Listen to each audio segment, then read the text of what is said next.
থাকতাম, তা না হলে টাকা হলে জনমের মতন সুদে খাটাইতে পারতাম না। কথা বলেন ঠিক কিনা? এক নাম্বার সুদের জগৎ, অন্ধকারের জগৎ। কথা বলেন ঠিক কিনা?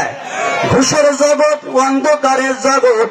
অন্ধকারের জগৎ হলো পহেলা বৈশাখ অনুষ্ঠান পালন করে 500 টাকা দামের পচা পান্তা ভাত খাওয়া। কথা বলেন ঠিক কিনা? অন্ধকারের জগৎ হলো মেয়ে পক্ষের কাছ থেকে জোরপূর্বক যৌতুক আদায় করা। এরকম লোক আমাদের সমাজে আছে না নাই? এটা হচ্ছে অন্ধকারের জগৎ।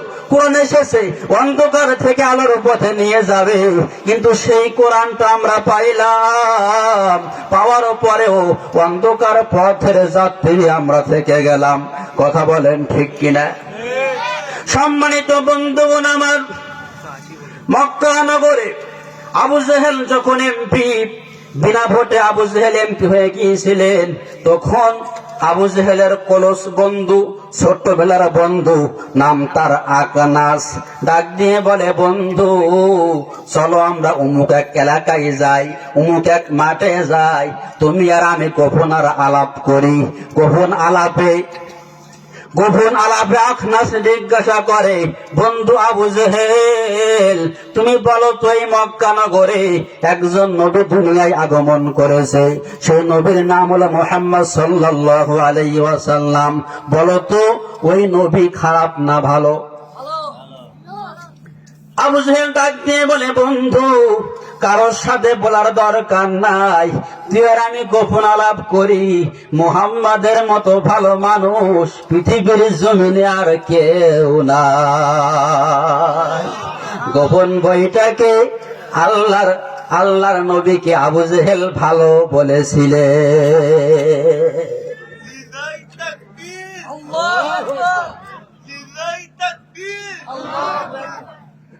গোপন বইটাকে আবু জেহেল আল্লাহর নবীকে ভালো বলার পরে আকনাস ডাক দিয়ে বলে, বন্ধু আবু জেহেলের সে যখন ভালো, তবে আর দেরি করার দরকার নাই, চলো আমরা সেই নবীর হাতে হাত দিয়ে কলেমা পড়ে মুসলমান হয়ে যায়।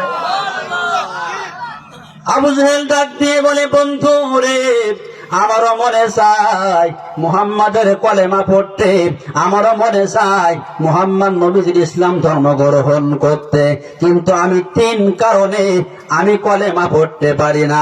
বলুন তো কয় কারণ? আবু জেহেল কলেমা পড়েনি 3 কারণ। আকনাস ডাক দিয়ে বলে, বন্ধু 3 কারণে কলেমা পড়ে নাই, এরও কারণ কি? আকনাস ডাক দিয়ে বলে, বন্ধু 3 কারণ, সে আবার কি? আবু জেহেল ডাক দিয়ে বলে, বন্ধু রে, তুই আর আমি সেই কলেমা পড়বো, মুহাম্মদ নবীর উপরে 30 পারা কোরআন নাজিল হয়েছে। বলুন তো এই কোরআন কার উপরে নাজিল হয়েছিল? মুহাম্মদ নবীর উপরে 30 পারা কোরআন নাজিল হয়েছে। তুই আর আমি হলাম সমাজের চোর। আমরা সমাজের মধ্যে চাল চুরি করি, ডাল চুরি করি, তেল চুরি করি, আমরা মেরে খাই, তুই আর আমি চুরি করে বেড়াই। আজকে তুই আর আমি যেই নবীজির হাতে হাত দিয়া কলেমা পড়বো, মুহাম্মাদের কোরআনের বিধান তুই কি জানিস? ওই কি ওই সমাজের মধ্যে যা মাল আসে আমাদের লোক বেছে বেছে আমরা দেই, আর কোন তুই আর আমি মেরে খাই, এই কাজ আমরা করি। তুই কি জানিস তার কোরআনের কি বিধান আছে? কয় কি? আবু জেহেল ডাক দিয়ে বলে, আকনাস রে, ওয়াসারিকাতু ফাকতাউ আইদিয়াহুমা জাযাআম বিমা কাসাবা নাকালাম মিনাল্লাহ। আর জোরে বলেন, আল্লাহু আজিজুন হাকীম। আল্লাহ পাক রব্বুল আলামিন বলেন, ওয়াসারিকাতু, চোর এবং চুন্নি অর্থাৎ পুরুষ এবং মহিলা যদি চুরি করে, ধরা পড়ে, কোনো আইন নাই, কোনো আপিল নাই, আমার আল্লাহ পাকের কোরআনের আইন, তাকে হাত কেটে দাও। বলুন, যদি একটা লোক যদি হাত কেটে দেওয়া হতো আল্লাহর কোরআন অনুযায়ী, দুনিয়ার জমিনে চোরও থাকতো না, দুর্নীতিও থাকতো না। কথা বলেন ঠিক কিনা? সম্মানিত বন্ধুগণ আমার, আকনাস ডাক দিয়ে বলে, বন্ধু রে তাহলে কি করা যাবে? সঙ্গে সঙ্গে আবু জেহেল ডাক দিয়ে বলে, বন্ধু আকনাস রে, তুই আর আমি যেই কলেমা পড়বো, তোরও হাত থাকবে না, আমারও হাত থাকবে না। তুইও চোর, আমিও চোর। তোরও এমন এক কলেমা আমরা যেই পড়বো, তোরও হাত থাকবে না, আমারও হাত থাকবে না। তবে এই কলেমা পড়ে লাভ কি? এরকম সমাজের চোর আছে না নাই? জুতারও গ্যারান্টি নাই। এক ভেনাওয়ালা আমাকে বলতেছে, হুজুর আমি জীবনে জুতো কিনি না। আমি বলি কেন? ওই হুজুর আমি ওর ভ্যান চালাই তো জুতা আমার ছেড়ে বেশি, তা আমি ওই 1 মাস পরে মসজিদে যাই, লোক পড়ে 4 রাকাত, আমি পড়ি 3 রাকাত, ভালো দেখি এক জোয়ান নিয়ে আসি। বলুন তো এরকম চোর সমাজে আছে না নাই? একটা চোরকে যদি শাস্তি দেওয়া হতো আল্লাহ পাকের কোরআন অনুযায়ী, তাহলে একটা চোর আর দুনিয়াতে থাকতো না। কথা বলেন ঠিক কিনা? সম্মানিত বন্ধুগণ আমার, আমাদের দুনিয়ায় শিরক বিদআত দিয়ে, ভণ্ড পীর দিয়ে ভরে গেছে। কথা বলেন ঠিক কিনা? ঢাকা নবাবগঞ্জে গিয়েছিলাম মাহফিলে, গিয়ে শুনি ওইখানে এক পীর সাহেব, পীরের নাম হলো হস বাবা। কি বাবা? হস বাবা। আমি বললাম এ আবার কি? হুজুর এই মানুষ যে মক্কা মদিনায় যায়, এই মক্কা মদিনায় যাওয়া লাগবে না, আমাদের বাবা মাটি দিয়া মুক্তি বানাইছে, এইখানে 7 বার পাক মারলে তিনি আলহাজ হয়ে যাবে। জোরে বলেন নাউজুবিল্লাহ।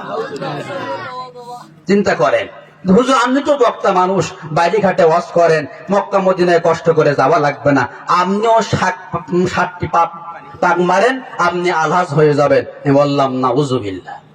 এরকম পীর সমাজে আছে না নাই? হ্যাঁ, বহু আছে।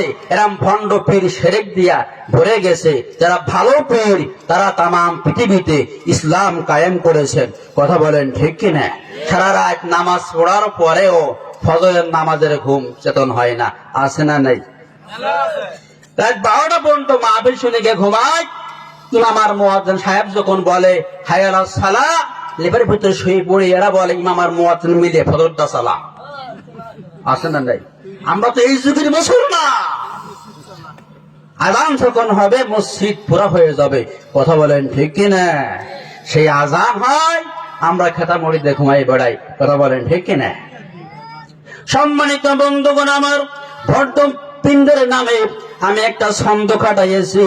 খাজার নামে মাজার করে দেখায় ওরা খাজার শান, দিনে করে ভণ্ডামি আর রাত্রি মারে গাজাই টান। আছে না নাই? দাড়ি টুপি নাই দে ওদের, আছে শুধু চুল, সুন্নাতের খবর নাই, আসে কে রাসূল। ভণ্ড মাজারে যাবে যারা তারা হবে সর্বহারা, ভণ্ড মাজারে যাবে যারা তারা হবে সর্বহারা। দেখলে যায় না চেনা মানুষ নাকি হনুমান, দিনে করে ভণ্ডামি আর রাত্রি মারে গাজাই টান। এরকম পীরদের কাছে যাওয়া হারাম। কথা বলেন ঠিক কিনা? সম্মানিত বন্ধুগণ আমার, গোপালগঞ্জে গিয়েছিলাম মাহফিলে, ওখানে গিয়ে জিজ্ঞাসা করলাম, ওখানে এক পীর সাহেব আছে, পীরের নাম হলো বিড়ি বাবা। কি বাবা? বিড়ি বাবা। মানে বিড়ি এমন খাবার খাইছে, নাম হয়েছে বিড়ি বাবা। আছে না নেই? তার নাম হয়েছে বিড়ি বাবা। আমি বললাম কি খবর? হুজুর এখানে তাদের বাচ্চা হয় না, আমাদের বিড়ি বাবা একটা বিড়ি পড়ে যাবে, ওই বিড়ি খালি তার বাচ্চা হয়ে যাবে। বলুন নাউজুবিল্লাহ। এই সম্পূর্ণ শিরক। এই শিরক বাংলার জমিনে রাখা যাবে না। কথা বলেন ঠিক কিনা? জীবন যা তার থাক, বাতিলের মোকাবেলায় কথা বলতে হবে। কথা বলেন ঠিক কিনা? সম্মানিত বন্ধুগণ আমার, কিছু কিছু পীর আছে এরা আবার গান গায়, পানির তলায় মোমের বাতি বাতাসে ফেলে নিবে না, ওলি আল্লাহ হয়ে গেলে নামাজ রোজা লাগে না। জোরে বলেন নাউজুবিল্লাহ। এরকম পীর শুধু গায়ে মানতে নাই, এরা মুসলমান আছে, নামাজ না পড়লেও ইমান ঠিক আছে। আচ্ছা বলে নামাজ না পড়লে ইমান কি ঠিক থাকে? ইমান নাকি ঠিক থাকে, নামাজ না পড়লেও বলে ইমান চালু আছে। আছে না নাই? নামাজ না পড়লে ইমান থাকে না। বিশ্বনবী বলেন বাইনার রুজুলি ওয়া বাইনাল কুফরি তারকুস সালাহ। যে ব্যক্তি ইচ্ছাকৃত ভাবে নামাজ কাজা করলো আর সে ব্যক্তি কুফরি করলো, এই জন্য একটা কাফেরের মধ্যে মুসলমানদের মধ্যে পার্থক্য হলো নামাজ। আমাদের নামাজ পড়ার দরকার আছে না নাই?